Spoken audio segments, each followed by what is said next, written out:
Hello students, जीव विज्ञान की क्लासेज में आप सभी का स्वागत है। सबसे पहले तो वही क्लास वाली प्यारी सी गुड मॉर्निंग। बच्चों, जैसे कि आप जानते हो कि जीव विज्ञान में हमारा लाइफ प्रोसेस चैप्टर चल रहा है, तो इसी के अंतर्गत हमारा एक बहुत बढ़िया चैप्टर उत्सर्जन आप स्क्रीन पर देख पा रहे होंगे। ये टॉपिक आज हमें पढ़ना है। प्यारे बच्चों, किसी भी टॉपिक को पढ़ने से पहले यदि उसकी कुछ रोचक जानकारी हमें मिल जाए तो टॉपिक बहुत बढ़िया हो जाता है, समझने में सीखने में बहुत मज़ा आ जाता है। तो इसलिए बच्चों, आप लोग इस वीडियो को पूरा देखिएगा लास्ट तक, क्योंकि बच्चों जो बातें मैं आपको नोट्स में लिख कर दूंगा उससे कई गुना ज़्यादा बातें मैं आपको यहाँ वीडियो के माध्यम से बताऊँगा। तो इसलिए आप लोग मेरी बात बहुत ध्यान से सुनेंगे और जो भी मैं क्रिया करूँगा यहाँ पर उसको आप नोट करेंगे। कुछ बच्चे मुझे बता रहे थे कि सर आप डायग्राम को पहले ही बना दिया करो। तो बच्चों, मैं आपके सामने डायग्राम इसलिए बनाता हूँ ताकि आप लोग भी साथ के साथ सीखते रहें। और मेरा ऐसा मानना है कि कुछ बच्चे इस पर प्रैक्टिकल भी करके देखते होंगे, यानी आप उसी तरह बनाकर भी देखते होंगे। बच्चों, हमारा यही प्रयास है कि आप लोग घर पर रहकर पढ़ें और वही अनुशासन का पालन करते हुए आप अपना कार्य पूरा करते रहे। तो चलिए बच्चों, इसी उम्मीद के साथ आज हमारा टॉपिक है उत्सर्जन। जैसे कि आप सब जानते होंगे बच्चों, हमारे शरीर के अंदर जैविक प्रक्रिया के बाद कुछ अपशिष्ट और गंदे पदार्थ का निर्माण होता है। ठीक है, आप समझ सकते हो कि आपने ऑक्सीजन ग्रहण किया और ऑक्सीजन को ग्रहण करने के बाद उसके बदले में आपने क्या निकाला? Carbon dioxide. तो बच्चों, ऐसे ही क्या होता है, शरीर के अंदर अपशिष्ट यानी कि गंदगी जो बनती है, ठीक है, उनको शरीर से बाहर निकालना बहुत ज़रूरी हो जाता है। इन्हीं ज़रूरी पदार्थों को यदि बाहर ना निकाला जाए तो हम बीमार हो सकते हैं और भी कई घटनाएं हमारे शरीर के अंदर हो सकती है जो हमारी जैविक प्रक्रियाओं में बाधा डाल सकती है। तो बच्चों, इन पदार्थों को शरीर से बाहर निकालना बहुत ज़रूरी हो जाता है, बहुत इम्पोर्टेंट हो जाता है। आप ये समझिएगा, जितना हमारे लिए भोजन ज़रूरी है उससे कई गुना ज़्यादा इन अपशिष्ट पदार्थों को शरीर से बाहर निकालना ज़्यादा ज़रूरी हो जाता है। तो चलिए बच्चों, आप जान ही चुके होंगे लगभग कि शरीर के अंदर जैविक प्रक्रियाओं के बाद शरीर के अंदर जैविक प्रक्रियाओं के बाद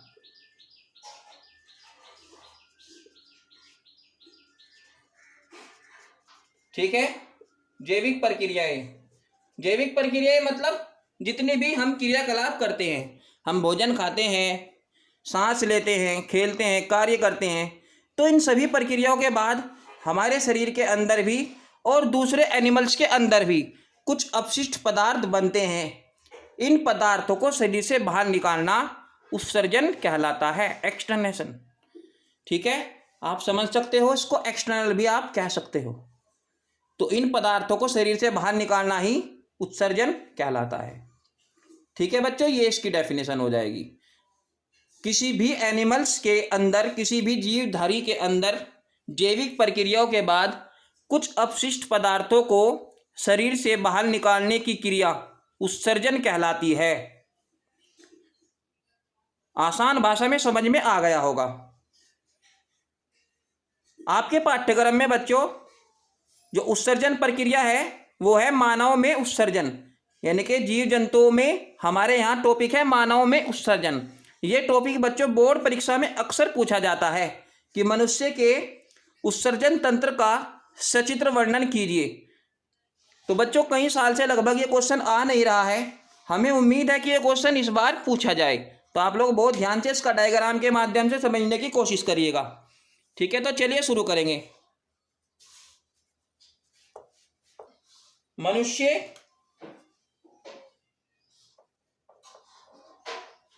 का उत्सर्जित तंत्र का उत्सर्जन तंत्र।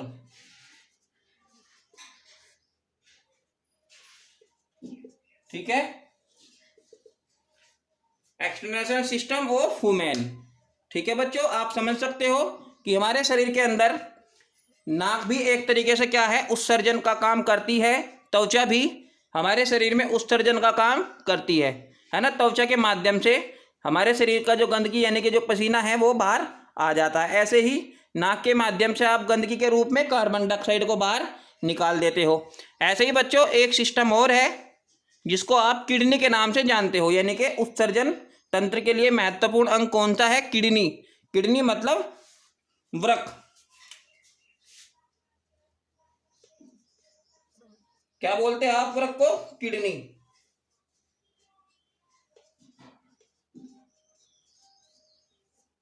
बच्चों आपने सुना होगा कि किडनी के अंदर पथरी हो जाती है ना? किडनी के अंदर कोई भी घटना घट जाती है। तो ये टॉपिक और भी बड़ा मज़ेदार हो जाता है जब हमें इस बात की जानकारी होती है कि जो दुनिया भर की बीमारियां हैं वो किडनी से रिलेटेड हैं। ठीक है, खान पान से संबंधित लीवर, किडनी बहुत इंपॉर्टेंट पार्ट हैं हमारे शरीर के। तो बच्चों इनके बारे में हमें विस्तृत जानकारी सामान्य रूप से भी होनी चाहिए, और यहाँ तो हमें पाठ्यक्रम में ही पढ़ने का अवसर प्रदान हो रहा है, तो ये बहुत अच्छी बात है। तो आप इसको ध्यान से देखिए मैं कैसे करता हूँ। आपको भी वैसे ही डायग्राम बनाना सीखना है और अपनी नोटबुक पर भी इसको बनाना है। सबसे पहले बच्चों जो हमारे गुर्दे होते हैं जिसको आप किडनी बोलते हो, उनकी संख्या 2 होती है। दाएं बाएं हमारे शरीर के अंदर 2 गुर्दे होते हैं इस तरह। इनकी जो आकृति होती है, इनकी जो शेप होती है, देखने में ऐसे लगते हैं जैसे सेम के बीज।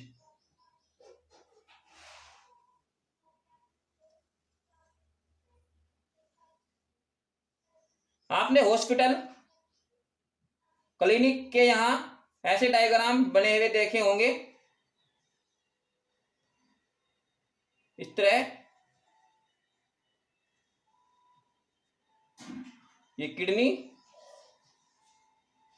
ठीक है, लेफ्ट राइट दोनों किडनियां हमारे उधर गुहा में दोनों हिस्सों में मौजूद होती है। बच्चों आप देख पा रहे हो दोनों ही किडनियां लगभग समान आकार की होती है, और इसके ऊपर एड्रेनल ग्लैंड जो है जिसको अधिवृक्क ग्रंथि बोलते हैं वो कैप के रूप में लगी होती है। क्या बोलते हैं इसको? अधिवृक्क ग्रंथि।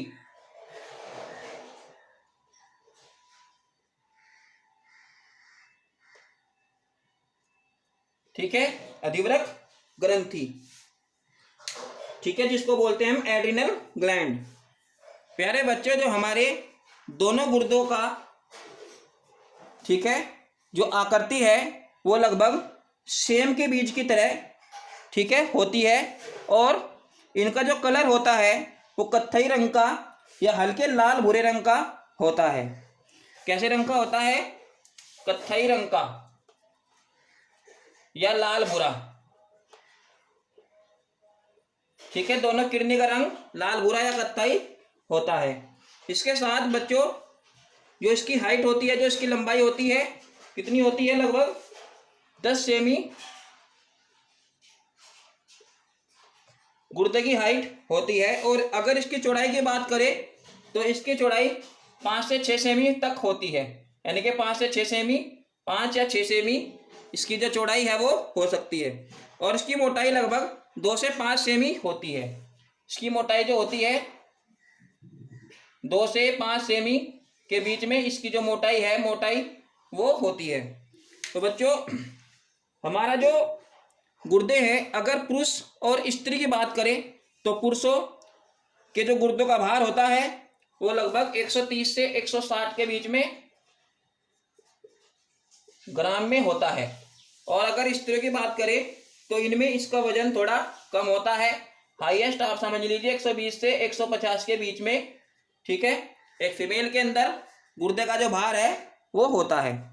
इसके साथ ही साथ बच्चों आपको बताते चले कि जो दायां गुर्दा है वो बाएं गुर्दे की अपेक्षा थोड़ा पीछे की ओर होता है, यानी कि जो हमारे जो डायफ्राम है, मैंने आपको श्वसन तंत्र में पढ़ाया था डायफ्राम के बारे में, तो जो डायफ्राम है उसके ठीक नीचे, यानी कि हमारी आंतों के थोड़ा पीछे, ठीक है, इधर उधर, ठीक है, 2 किडनी होती है। आप देख पा रहे हो यहाँ 2 पाइप मैंने निकाले हुए हैं। ये दोनों पाइप क्या है, क्या नाम है इनका? अग्रमहा शिरा। अग्रमहा शिरा, जिसको आप खून की नली बोलते हो, ठीक है। वास्तव में ये खून की नली नहीं है, क्या है? शिरा और धमनियां होती है। इसके बारे में हम नेक्स्ट टॉपिक पर चर्चा करेंगे। अभी आप इसको केवल देख लीजिए, अगर महाशिरा है और ये क्या है, पश्चिम महाधमनी है। ठीक है, इसको बोलते हैं पश्चिम महाधमनी। ठीक है, और इसको बोलते हैं पश्चिम महा, ठीक है, शिरा। तो ये दोनों अलग अलग होती है। तो बच्चों दरअसल होता क्या है यहाँ पर, ठीक है, होता ये है कि जो हमारी अगर महाधमनी है और अगर महाशिरा है, इनके अंदर ब्लड का सर्कुलेशन बना रहता है, यानी कि ब्लड का, रुधिर का जो खून है, रक्त है, उसका आवागमन ये बनाए हुए रखती है।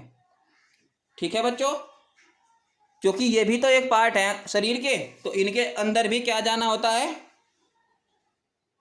रुधिर का आवागमन होना जरूरी है। ठीक है, इसके साथ ही साथ बच्चों, इसके यहाँ नजदीक से दो नली का निकलती है, नलियां।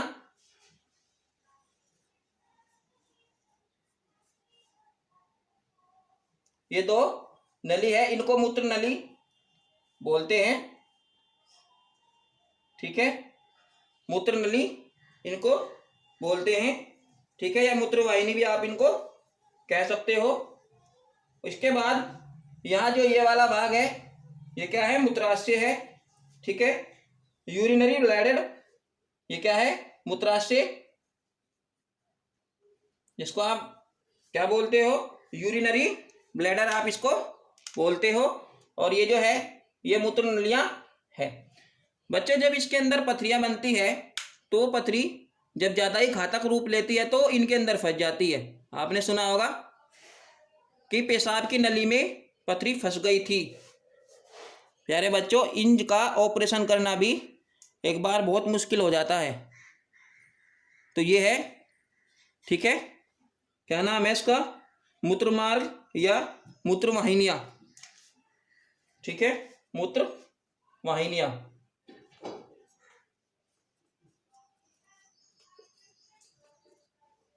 मूत्र वाहिनियां इनको बोलते हैं। ठीक है, कई बार ये जो अधिवृक्क इसकी ग्रंथि इसके ऊपर लगी है, ठीक है, जो एड्रिनल ग्लैंड्स इस गुर्दों के ऊपर लगी हुई है, ये क्या है, एक तरीके से कैप का काम करती है। यानी जब आप उत्सर्जी पदार्थ को शरीर से बाहर निकालते हो, तो ये भी एक तरीके से, ठीक है, प्रेशर के साथ नीचे की ओर काम करती है। ठीक है, ये अधिवृक्क ग्रंथि, इनका ये मेन कार्य होता है।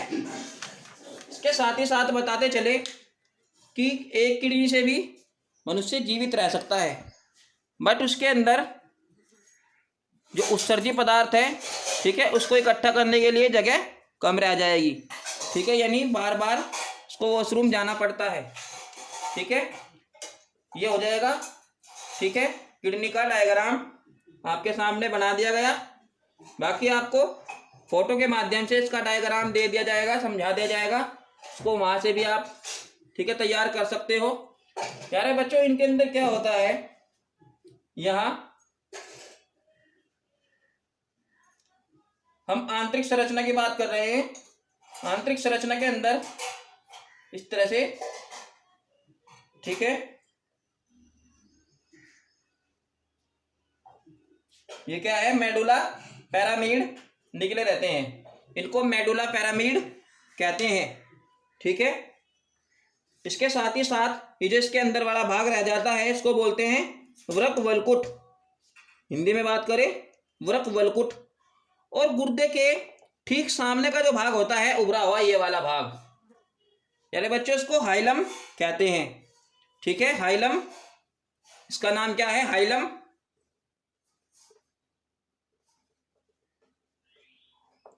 इसका नाम हाइलम है। ठीक है, इसके बाद ये जो मेडुला पिरामिड है, यहाँ क्या होता है, एक तरीके से एक छन्नी का कार्य यहाँ होता है। यदि वृक्क नलिकाओं की संरचना की बात करें तो इनको नेफ्रॉन के नाम से ही जाना जाता है। अक्सर बच्चों ये 2 नंबर का क्वेश्चन केवल डायग्राम के रूप में ही बोर्ड में पूछ लिया जाता है। ठीक है, ये ऐसे आता है, मनुष्य के नेफ्रॉन या वृक्क नलिका का स्वस्थ एवं नामांकित चित्र बनाइए। ठीक है, क्या नाम है इसका, नेफ्रॉन। ठीक है, या वृक्क नलिका।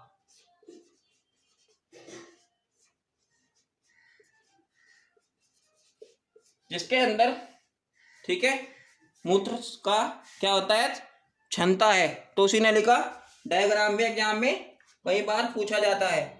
तो कैसा है ये, इसको देखिए।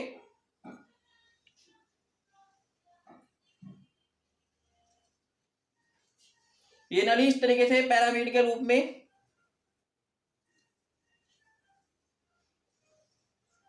होती है और यहाँ जो है वुमेन संपुट इसके अंदर से निकला होता है और ये इस तरीके से एक छन्नी की तरह कार्य करती है। यानी कि जो मटेरियल हार्ड होता है तो वो यहीं छन जाता है, वो यहीं पर रह जाता है। इसका नाम क्या है, केशिका गुच्छ। केशिका गुच्छ।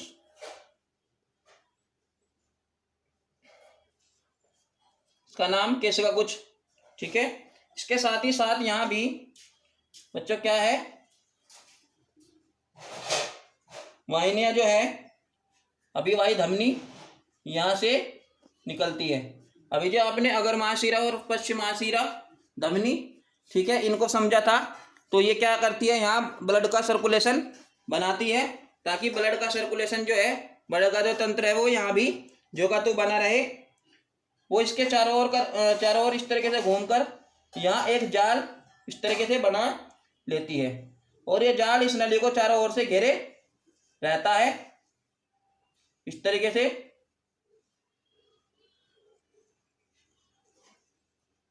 ये वाहिनियों का जो जाल है इसको यहाँ घेरे हुए रहता है। कई बार एग्जाम्स में ये क्वेश्चन भी पूछा जाता है कि हेनले लूप क्या है। हेनले लूप क्या है? तो प्यारे बच्चे, जो इसके अंदर यहाँ नेफ्रॉन के आप देख रहे हैं यू आकार बना हुआ है, यहाँ से एक जबरदस्त मोड है। तो इसी मोड को क्या बोलते हैं, हेनले लूप कहते हैं।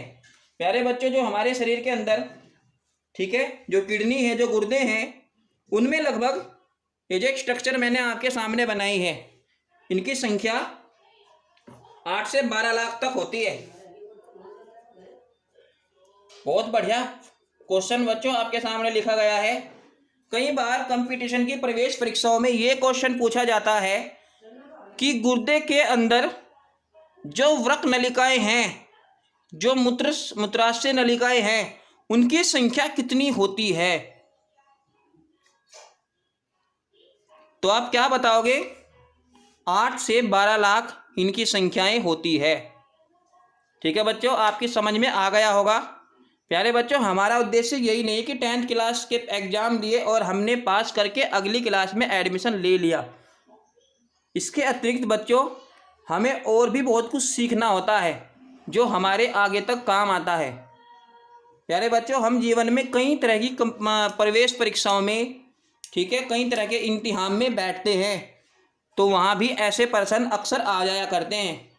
तो आप ये बात याद रखिएगा कि हमारे जो गुर्दे हैं, ठीक है, गुर्दे के अंदर जो मूत्राशय नलिका है या नेफ्रॉन नलिका है या वृक्क नलिका है, कुछ भी आ जाए इनमें से, तो उनकी संख्या कितनी होती है? 8 से 12 लाख इनकी संख्या होती है।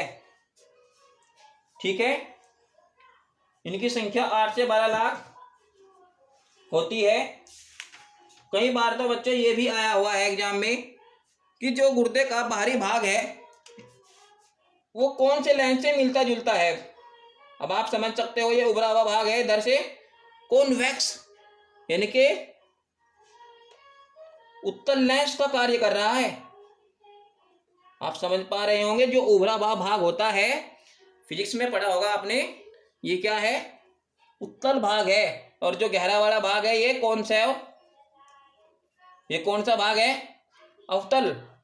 तो बच्चों ये छोटी सी बात भी, ठीक है, अक्सर गलतियों का सबब बन जाया करती है, तो आप इनको याद रखिएगा। प्यारे बच्चों, मुझे उम्मीद है कि आपने इस वीडियो को बहुत ध्यानपूर्वक सुना होगा और आप, यदि कोई बात समझ में नहीं आएगी तो आप कमेंट बॉक्स में ज़रूर मुझे बताइएगा ताकि उसका निस्तारण अगली वीडियो पर किया जा सके। तब तक बच्चों आप ये काम करिए, ठीक है। फिर मिलेंगे नेक्स्ट वीडियो पर। धन्यवाद।